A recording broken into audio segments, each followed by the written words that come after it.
अस्सलाम वालेकुम, मैं हूं शाहजेब खानजादा। तहरीक इंसाफ जब से हुकूमत में आई है तब से मुसलसल अपनी गलतियों या अपने ही बयानात और अहकामात के नतीजे में होने वाली तनकीद पर अक्सर बैरूनी साजिश का इल्ज़ाम लगा देती है। गुज़िश्ता 2 हफ्ते में हम कम से कम 3 वाक़यात ऐसे देख सकते हैं जिसमें तहरीक इंसाफ की हुकूमत ये कर चुकी है।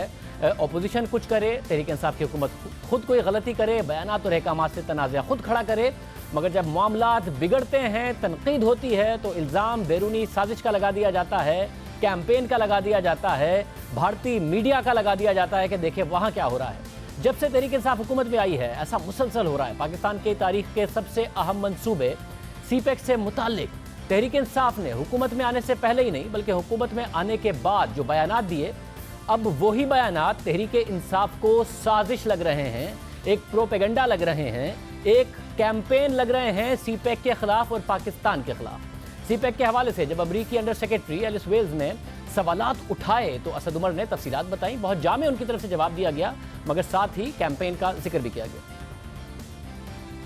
देखिए, इसमें तो कोई शक नहीं कि सीपेक के खिलाफ बाकायदा एक कैंपेन चलाई गई, इसमें तो कोई शक नहीं है। और वो कैंपेन जो है वो पाकिस्तान के अंदर भी चली, वो पाकिस्तान के बाहर भी चली। ये अमेरिका की हुकूमत उसके अंदर शामिल थी या नहीं थी ये तो मैं नहीं कह सकता, लेकिन ये जो आपको नज़र आ रहा है इस वक्त चाइना और अमेरिका के जो आपस में ताल्लुकात, जो तनाव ज़रा बढ़ रहा है, कशीदगी बढ़ रही है, तो उसका आप समझ लें कि ये कोलैटरल डैमेज हमें नज़र आता है, उसी से जुड़ा हुआ नज़र आता है।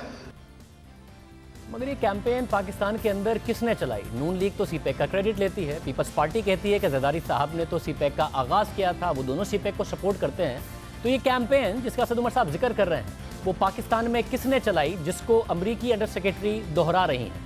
आइए एक एक करके एलिस वेल्स के सीपेक के हवाले से खदशात का जायज़ा लेते हैं। पहली बात जो एलिस वेल्स ने की वो ये कि सीपेक एक इमदाद नहीं है बल्कि कर्जे हैं, वो भी महंगे कर्जे। मगर ये बात पाकिस्तान में पहले किसने कही थी?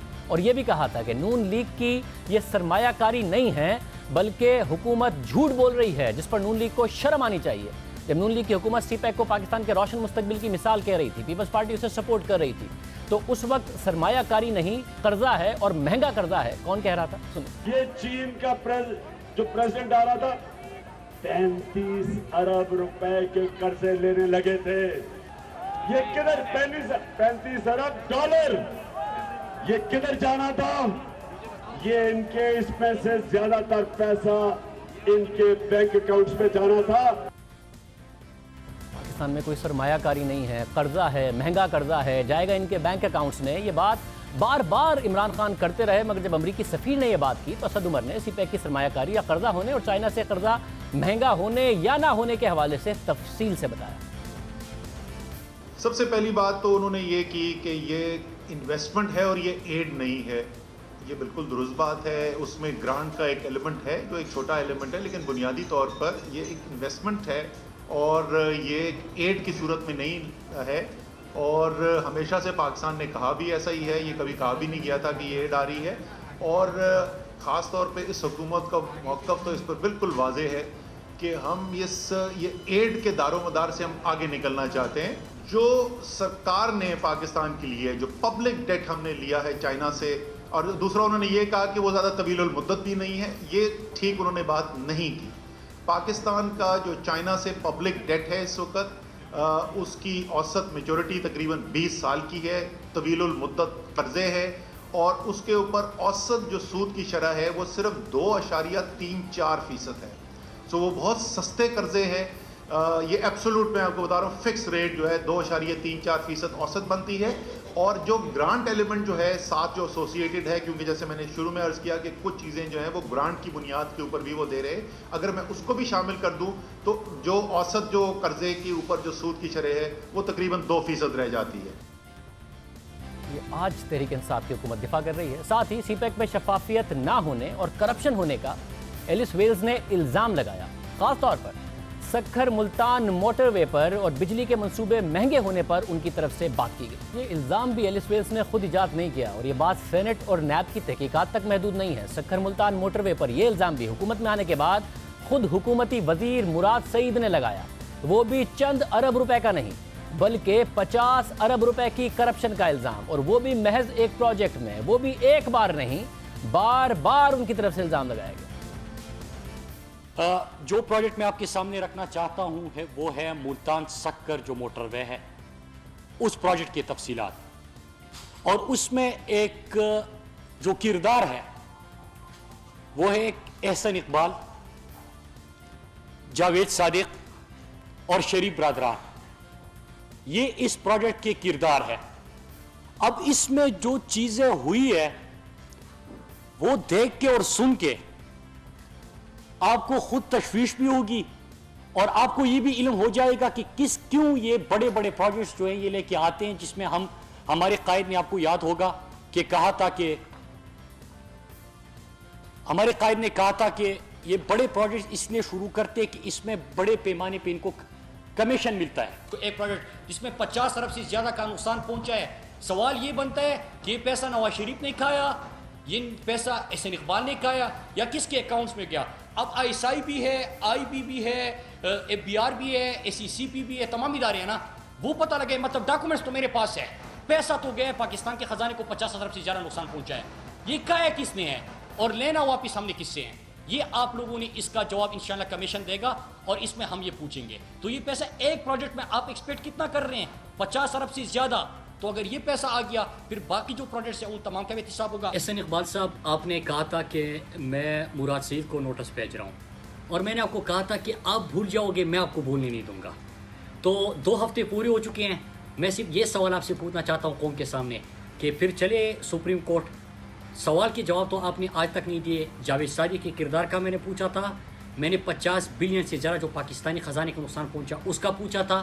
मैंने पूछा था कि मिनिस्टर फॉर कम्युनिकेशन के ऊपर आपने सिग्नेचर किस तरह किया। जिस प्रोजेक्ट 2015 में उसकी बिडिंग होनी थी, 2013 में आप उसका MOU कैसे कर सकते हो, और उसके अंदर तमाम मीटिंग्स, तमाम मिनट्स, तमाम डॉक्यूमेंट्स, किस तरह का प्रोजेक्ट था, कितने तक आप लेके गए, ये सारी चीज़ें मौजूद है। मैं आपसे कहता हूँ कि आप भूल जाओगे, मैं आपको भूलने नहीं दूंगा। मैं रोज़ आपको याद दिलाता रहूँगा और कल हो सके तो सुप्रीम कोर्ट चले, मैं भी तैयार हूँ। डॉक्यूमेंट सारे मेरे सामने पड़े हुए हैं, बिस्मिल्लाह कीजिए। अब ये बात वाज़ेह हो कि मुराद सईद ने आज भी अपना इल्ज़ाम आज तक वापस नहीं लिया है। वज़ीर आज़म का बनाया गया डेट कमीशन और नैब को उन्होंने दावा किया था कि मैं सारे डॉक्यूमेंट्स दे रहा हूँ, तो अब इसकी तहकीक करके अवाम के सामने सच रखना चाहिए, या यही बात अब अमरीकी सफ़ीर करें तो CPEC के खिलाफ कैंपेन और प्रोपेगंडे का इल्ज़ाम लगना चाहिए। मुराद सईद अपने इल्ज़ाम पर कायम है, मगर नून लीग के रहनुमा मुशाहिद हुसैन सैयद ने कहा कि तहरीक इंसाफ के वुज़रा के बयान की वजह से आर्मी चीफ को चीन जाकर उन्हें मनाना पड़ा। लेकिन आप समझते हैं कि मुराद सईद साहब का इल्ज़ाम गलत है? बिल्कुल बेबुनियाद है, वरना नैब ने इतना तिया पांचा किया है पिछली हुकूमत के कायदीन का कि हर चीज़ चेक करने की कोशिश की है। एक धेरे की, एक पैसे की कोई रिश्वत या करप्शन CPEC प्रोजेक्ट पर नहीं हुई। चीनी हुकूमत के खौफ से या उसको जो तकद्दुस हासिल है दोनों ममालिक के ताल्लुकात को, उसकी वजह से नो, कोई सियासत में आपको पता है ये लिहाज नहीं करते कोई लोग, वो इतने बयान देते हैं। अगर उन्होंने धरना किया जब चाइनीज़ वजीर सदर ने आना था और धरना नहीं रोका चाइनीज़ वजीर सदर को वेलकम करने के लिए, तो ये कोई सियासत में कोई लिहाज नहीं होता। इसमें तो पिछली हुकूमत में एक बुनियादी फ़र्क था मौजूदा से, उन्होंने एक पॉलिटिकल ओनरशिप दी CPEC को कि CPEC पाकिस्तान के रोशन मुस्तकबिल का ज़ामिन है, CPEC को आगे लेके चलेंगे, और कोई आए बाएं शाये नहीं था। हाँ, गलतियां ज़रूर हुई कि छुपा के रखा या खुफिया रखा, लेकिन इन्होंने तो पहले ही बयान आ गया कि जी इस CPEC को रोक दें। एक वज़ीर ने यह भी कह दिया, कुछ ने बेबुनियाद इल्ज़ामात लगा दिए, और फिर जनरल बाजवा को जाना पड़ा चाइना, और फिर उन्होंने रफा दफा किया, मामला डैमेज कंट्रोल किया, और अब इन्होंने आके नहीं, फिर मामला खराब हुए, फिर इनको जाना पड़ा, फिर रफा दफा किया। तो अब ये ना जो CPEC को ये समझते नहीं कि CPEC सिर्फ CPEC प्रोजेक्ट नहीं है, पाकिस्तान चीन के स्ट्रेटेजिक ताल्लुकात का एक सतून है, एक महवर है। मुराद सिंह ने तो अपना बयान वापस नहीं लिया, ना ही हुकूमत ने यह बताया कि इल्ज़ाम दुरुस्त है या नहीं, पाकिस्तान के अवाम को पता चलना चाहिए। मगर साथ ही CPEC के तहत ऑरेंज लाइन मंसूबे पर भी करप्शन का इल्ज़ाम तहरीक इंसाफ ने लगाया। शहबाज शरीफ पर यह इल्ज़ाम लगाया कि यह प्रोजेक्ट उन्होंने किकबैक्स के लिए बनाया। इस हवाले से जब हमने पंजाब के वज़ीर इत्तलात मियां असलम से पूछा कि उन्होंने ऑरेंज लाइन में इतने अरसे के बाद क्या करप्शन पकड़ी है, आवाम के सामने रखें, तो उन्होंने कहा था कि यह CPEC का प्रोजेक्ट है और वो अपने इल्ज़ाम पर कायम है। 13 माह हो गए हैं आपको, कि क्या आप लोगों ने जो ऑडिट किए हैं, क्या करप्शन पकड़ी है आपने इतने बड़े बड़े प्रोजेक्ट्स जो किए थे शहबाज शरीफ ने? मैं कुछ बात किसी हद तक कर देता हूँ ताकि मामला जो है ना, अभी क्योंकि सी पैक के मामले में, ये सी पैक का हिस्सा है, ये भी आपके और मेरे जहन में होना चाहिए कि ये ट्रेन का जो प्रोजेक्ट है ये सी पैक का हिस्सा है। माजरत के साथ, आपने मार्च में जियो के प्रोग्राम में कहा कि सी पैक ये इतने बड़े बड़े प्रोजेक्ट किक बैक के लिए बनाते थे, तो ऑरेंज लाइन जब आप किक बैक का कह रहे थे तो आपके जहन में तो होगा ना कि ये ऑरेंज लाइन ही किक है, और जिसके किक बैक की आप बात करें शहबाज शरीफ के लिए सी पैक का हिस्सा है। जी सर, मैं अभी भी इस पे नहीं कह रहा, मैं बिल्कुल कह रहा हूँ किक बैक इसमें बहुत ज़्यादा हुई होंगी, होती हैं। मगर शहबाज शरीफ साहब ने, आप ये कह रहे हैं कि किक बैक के लिए अगर किया है तो इस पे फिर समझा जाए कि वो जितना भी ये सीपेक के प्रोजेक्ट में भी वो करप्शन के हवाले से था, और आपसे वो करप्शन करते थे, प्रोजेक्ट भी बना देते थे, आप लोग करप्शन भी नहीं कर रहे हैं और प्रोजेक्ट भी नहीं बना पा रहे हैं। सर गुजारिश ये है, प्रोजेक्ट कंप्लीट हो ले, अभी पाइपलाइन में है, 2% रह गया है, ये 2% कंप्लीट हो ले, इसको ऑडिट भी होगा, फोरेंसिक ऑडिट भी होगा, सारा कुछ होगा। अभी भी होगा। पंजाब हुकूमत ने इल्ज़ाम लगाए, आज तक तहकीकात सामने नहीं रखी, कह रहे हैं अभी भी करेंगे, और ऑरेंज लाइन को आज तक चला भी नहीं पाई है, लागत भी बढ़े जा रही है। साथ ही जिस दूसरे हुकूमती वजीर का मुशाहिद हुसैन सैयद ने हवाला दिया वो रज़ाक दाऊद हैं, जिन्होंने हुकूमत में आते ही 9 सितंबर 2018 को बरतानवी अखबार फाइनेंशियल टाइम्स को दिए गए इंटरव्यू में कहा था कि चीनी कंपनियों को नाजायज़ फ़ायदा पहुँचाने वाले मुआहदे दोबारा से किए जाएंगे। बरतानवी अखबार फाइनेंशियल टाइम्स की रिपोर्ट के मुताबिक वज़ीर आज़म इमरान खान के मुशीर बराए सनत व तिजारत अब्दुल रज़ाक दाऊद का कहना है कि ऐसे मुआहदे असर-ए-नो किए जाएंगे जिनसे चीनी कंपनियों को नाजायज़ फ़ायदा पहुँच रहा है और पाकिस्तानी कंपनियाँ नुकसान में हैं, क्योंकि गुज़िश्ता हुकूमत ने चीन के साथ बेहतर तौर पर मुज़ाकरात नहीं किए। अब्दुल रज़ाक दाऊद ने बरतानवी अखबार को बताया कि साबिक़ा हुकूमत ने सीपेक पर चीन से बातचीत में अपनी जिम्मेदारी बखूबी नहीं निभाई, तैयारी के बगैर मुज़ाकरात और मुआहदे करने से चीन को बहुत ज़्यादा फ़ायदा पहुँचा। अब्दुल रज़ाक दाऊद ने ख्याल जाहिर किया कि अपने उमूर मुनज़्ज़म करने तक इन मुआहदों पर फ़िलहाल 1 साल के लिए अमल दरामद रोक देना चाहिए और सीपेक की मुद्दत को मज़ीद 5 साल के लिए बढ़ाया भी जा सकता है। उनकी इस तजवीज़ से दीगर वज़रा और मुशीर भी मुत्तफ़िक हैं कि मंसूबों की तकमील की मुद्दत और कर्ज़ों की अदायगी की मुद्दत बढ़ाना मुआहदे मनसूख करने से बेहतर ऑप्शन होगा, लेकिन हुकूमत मोहतात है कि मुआहदों पर नज़रसानी के अमल में इस बात का ख्याल रखा जाए कि चीन की हुकूमत नाराज़ ना हो। अखबार के मुताबिक उस वक्त के वज़ीर ख़जाना असद उमर का कहना था कि पाकिस्तान मलेशिया की तरह इस मामले को हैंडल नहीं करना चाहता। इसके अलावा पाकिस्तानी वज़रा और मुशीरों का मानना है कि हुकूमत सीपेक के तहत सरमायाकारी पर नज़रसानी करे और तिजारती मुआहदे पर दोबारा मुज़ाकरात करे, क्योंकि चीनी कंपनियों को गैर मुनसिफाना फ़वाइद हासिल हुए हैं। अब ये बहुत अहम खबर थी जिसके हवाले से मुशाहिद हुसैन सैयद ने कहा कि वहाँ पर बहुत ज़्यादा नाराज़गी पाई गई। बाद में तहरीक इंसाफ पर इल्ज़ाम लगता रहा कि सीपेक तो बहुत ज़्यादा सुस्त पड़ गया है जब से तहरीक इंसाफ हुकूमत में आई है। इस खबर में बहुत बड़ा दावा था, मगर बाद में अब्दुल रज़ाक दाऊद ने सीपेक मनसूबे से मुतालिक बरतानवी अखबार की खबर को मुस्तरद कर दिया और कहा कि सीपेक मनसूबे के हवाले से इंटरव्यू के कुछ हिस्से सियाको सबाक से हटकर पेश किए गए। चीन के वज़ीर ख़ारजा के दौरे में स्ट्रेटेजिक ताउन जारी रखने और सीपेक मनसूबों को पूरा करने के अज़म को दोहराया गया और इस मनसूबे के हवाले से पाकिस्तान का अज़म गैर मुतज़लज़ल है। उन्होंने कहा कि चीन को आगाह किया गया है कि सीपेक हमारी कौमी तरजीह है। दोनों ममालिक में राहदारी मनसूबे के मुस्तकबिल से मुतालिक मुकम्मल यकसुई है। अखबार ने उनके इंटरव्यू के किस हिस्से को सियाको सबाक से हटकर रिपोर्ट किया था, इस हवाले से अब्दुल रज़ाक दाऊद साहब ने वजाहत नहीं की। इसके बाद पाकिस्तान में चीनी सिफारत खाने ने भी इस खबर का नोटिस लिया। सिफारत खाने से जारी बयान के मुताबिक दोनों ममालिक में इत्तफाक है कि सीपेक मनसूबे से दोनों ममालिक को फ़ायदा होगा और दोनों ही ममालिक इस मनसूबे को आगे लेकर जाना चाहते हैं। यह मनसूबा पाकिस्तान की ज़रूरत है और ये मनसूबा पाकिस्तान को आगे लेकर जाएगा। सिफारत खाने के मुताबिक रिपोर्ट मन घड़त और हक़ाइक़ के मुनाफी मालूमात पर मबनी है। इसे मनफी अज़ाइम को सामने रखकर बनाया गया है। सीपेक से मुतालिक पाक चीन रिवायती शराकतदारी को नज़रअंदाज किया गया। फिर अब असद उमर साहब कह रहे हैं कि सीपेक के खिलाफ कैंपेन चलाई गई, मुल्क के अंदर भी मुल्क के बाहर भी। ये सब कुछ तहरीक इंसाफ के रहनुमाओं की तरफ से बयान आता है। और जहाँ तक अमरीकी अंडर सेक्रेटरी एलिस वेल्स के सीपेक के हवाले से शफाफियत ना होने और मालूमात अवाम के सामने ना रखने का सवाल है, तो ये बात भी अपोजिशन में होते हुए इमरान खान करते थे और नून लीग की हुकूमत से पार्लियामेंट में तफसील रखने का मुतालबा करते थे और कहते थे कि इसलिए तफसील नहीं रख रहे हैं क्योंकि ये किक बैक्स कमा रहे हैं, ये पैसा इनके बाहर के अकाउंट्स में जा रहा है। असद उमर खुद भी शफाफियत पर सवाल उठाते थे। All projects are being done by the Chinese companies. There is no bidding, there is no transparency. So China gets a lot out of it, which is fantastic. We get something out of it. But one, we need to have a strategic game plan. Okay? What are we going to use this infrastructure for? What is it going to be? And secondly, they have to ensure greater transparency in the way we are doing CPEC. We cannot continue to do this the way we are approaching this right now. And that lack of transparency is what has resulted in all these question marks arising in Balochistan and in KP, in Sindh, the smaller provinces feeling, because there is just complete lack of transparency, so you don't know what is going ahead. जो बातें आज अमरीकी under secretary Alice Wales कर रही हैं वही बातें Imran Khan Asad Umar opposition में होते हुए करते थे कि शफाफियत लेके आए। मगर जब वज़ीर आज़म बने इमरान खान साहब तो एक इंटरव्यू में चाइना की पाकिस्तान के लिए मुआशी इमदाद की उन्होंने बहुत तारीफ की, मगर फिर यह भी कहा कि चाइना चाहता नहीं है कि इसकी तफसीलात अवाम के सामने लाई जाएँ, इसलिए हम नहीं लाएंगे।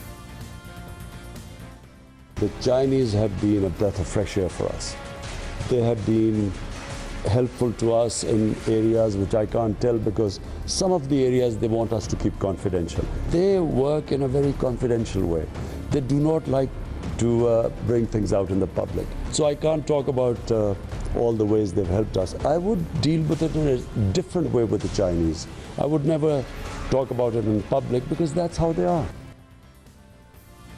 करप्शन के साथ साथ सीपेक प्रोजेक्ट से महंगी बिजली बनने का भी एलिस वेल्स ने सवाल उठाया। मगर ये सारी बातें भी कि बिजली महंगी है, करप्शन हुई है, सही सिमत में सरमायाकारी नहीं हुई है, एलएनजी से बिजली के प्लांट्स में करप्शन के इल्ज़ामात खुद तहरीक इंसाफ ने लगाए और हुकूमत में आने के बाद ऑडिट कराने का दावा किया। यानी हुकूमत में आने से पहले भी लगाया, हुकूमत में आने के बाद भी लगाया और कहा कि इनका ऑडिट करा के तफसीलात अवाम के सामने लाएंगे।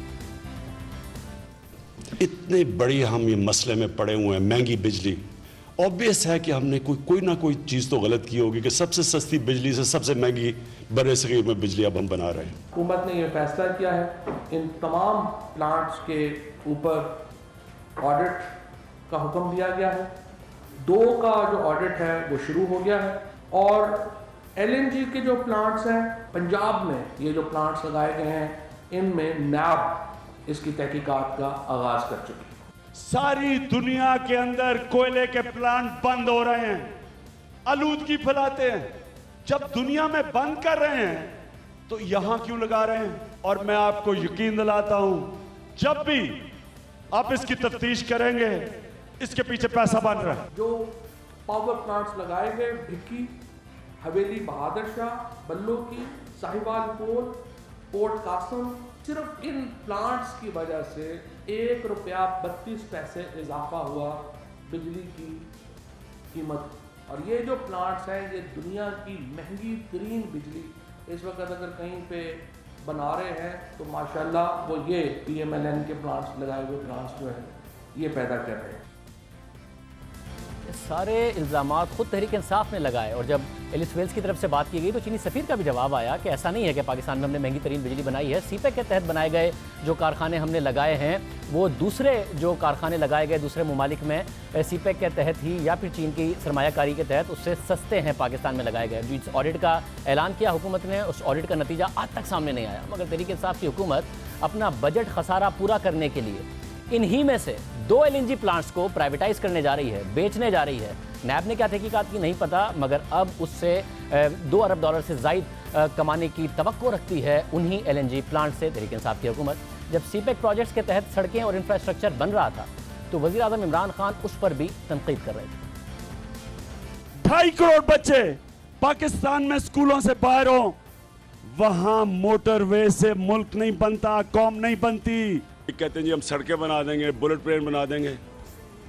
इंसान बना, इंसान कौम बनाता है। कौम खुद ही बुलेट ट्रेन बना लेती है और सड़कें बना लेती है।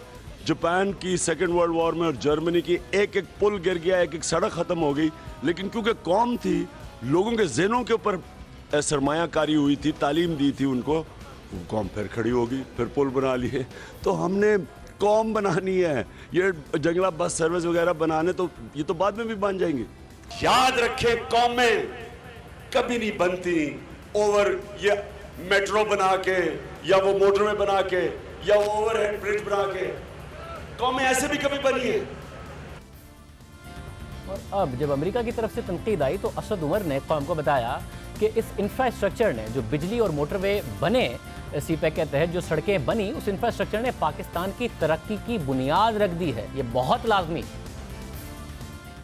उन्होंने जो बात की कि पाकिस्तान का डेवलपमेंट, आगे जो तरक्की पाकिस्तान की होनी है, उसकी तरक्की जो है वो महदूद हो जाएगी इससे, ये बिल्कुल न सिर्फ दुरुस्त नहीं है बल्कि उनका तज्जिया जो है वो हकीकत से मुकम्मल तौर पे मुतरादिफ है। ये जैसे मैंने अर्ज़ किया कि हमारे जो पहला फेज़ था जो सीपेक का जो मुकम्मल किया गया, उसमें ज़्यादातर इन्वेस्टमेंट जो है वो गई हमारी रोड इंफ्रास्ट्रक्चर के ऊपर और एनर्जी प्रोजेक्ट्स के ऊपर। तो हमारे पास एक सनती तरक्की करने के लिए एक इंफ्रास्ट्रक्चर की बुनियाद आ गई और उस बुनियाद के ऊपर पाकिस्तान ने अब आगे काम करना है और जो दूसरा फेज है सीपेक का वो जा ही उस तरफ रहा है। दूसरी बात उन्होंने ये भी कही थी कि इससे जॉब ज़्यादा नहीं क्रिएट की, बिल्कुल ठीक बात है। इंफ्रास्ट्रक्चर इन्वेस्टमेंट जो शुरू में आती है, इंफ्रास्ट्रक्चर इन्वेस्टमेंट जो है वो कैपिटल इंटेंसिव होती है, यानी सरमाया बहुत उसमें चाहिए होता है, लेकिन उसके अंदर जॉब इंटेंसिव नहीं होती, उसमें इतनी नौकरियाँ नहीं पैदा होती। लेकिन जो उसकी बुनियाद के ऊपर, उस इंफ्रास्ट्रक्चर की बुनियाद के ऊपर जो सनत लगेगी वो जॉब इंटेंसिव होती है और इंशाल्लाह ताला आप देखेंगे इन स्पेशल इकोनॉमिक जोन्स के अंदर लाखों जो हैं वो जॉब प्रोड्यूस होंगी ओवर द ईयर्स, जिस तरीके से इन्वेस्टमेंट होती चली जाएगी। सो जॉब क्रिएशन वाला जो है दूसरा फेज। मंसूबों पर, जिस इंफ्रास्ट्रक्चर पर शदीद तनकीद की, कहा यह करप्शन के लिए है, जिनमें शफाफियत नहीं है, ये तो बनने ही नहीं चाहिए। आज तहरीक इंसाफ कह रही है कि उन्होंने बुनियाद रखी है, यहीं से अब पाकिस्तान की तरक्की का सफ़र आगे शुरू होगा। खैर ये सब सीपेक का मंसूबा शुरू होने के बाद की बातें हैं, मंसूबे लगने के बाद की बातें हैं। जब ये शुरू हो रहा था, नून लीग ने ऐलान किया था, उन्होंने कहा था कि चाइनीज़ सदर पाकिस्तान आ रहे हैं, इमरान खान इस्लामाबाद में धरना दे रहे थे। तो ये शुरू होने से पहले इमरान खान साहब की क्या राय थी?